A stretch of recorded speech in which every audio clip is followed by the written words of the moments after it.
একজন আমাকে কমেন্ট করেছে আমার পাবদা মাছের ভিডিও দেখে আমি নাকি গান্ডি লড়কি, মোটি লড়কি, নাকচারি লড়কি মাছ না কেটে রান্না করি। তো দেখুন তো আমি মাছটা কেটেছি কিনা না ভালো করে। শর্ট ভিডিওতে তো এত করে দেখানো যায় না যে মাছ কাটা, একটু করে দেখাতে হয়। আমি ওইভাবে দেখি ভিডিওটা করেছিলাম। উনি আমাকে অনেক কিছু কমেন্ট করেছেন। আচ্ছা যাই হোক, আমি ওনাকে দেখাবো, আপনারা চিনেন নাকি আমাকে একটু কমেন্ট করে জানাবেন।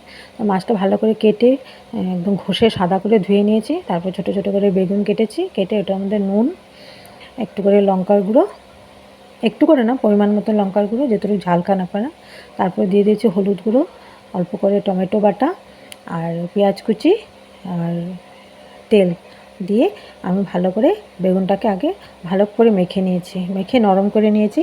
তারপরে ধুয়ে রাখা মাছগুলো এটাতে দিয়ে মেখে ভালো করে আধা ঘন্টার জন্য আমি ঢেকে রেখে দেবো।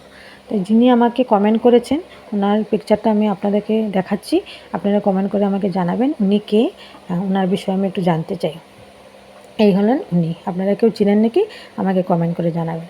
তারপরে আমি কড়াইতে তেল দিয়ে দিলাম, দিয়ে একটু করে কালো জিরে দিয়ে দিচ্ছি, দিয়ে একটু করে গ্রেট করা পেঁয়াজ কুচি, পেঁয়াজ কুচি না পেঁয়াজ গ্রেট করা দিয়ে দিলাম, দিয়ে ভালো করে নেড়ে চেড়ে মাছগুলো দিয়ে গামলাটা ধুয়ে আর একটু জল দিয়ে মাছটাকে ঢেকে তারপরে গ্রেভিটা যখন ঘন হয়ে আসবে, মাছটা হয়ে আসবে, তখন নামিয়ে নেবো। তো ভিডিওটা যদি ভালো লেগে থাকে লাইক কমেন্ট শেয়ার অবশ্যই করবেন, চ্যানেলটিকে সাবস্ক্রাইব করতে ভুলবেন না। আর লোকটার বিষয়ে আমাকে কমেন্টে অবশ্যই জানাবেন উনি কে। তো আজকের জন্য এখানে শেষ করলাম, নমস্কার।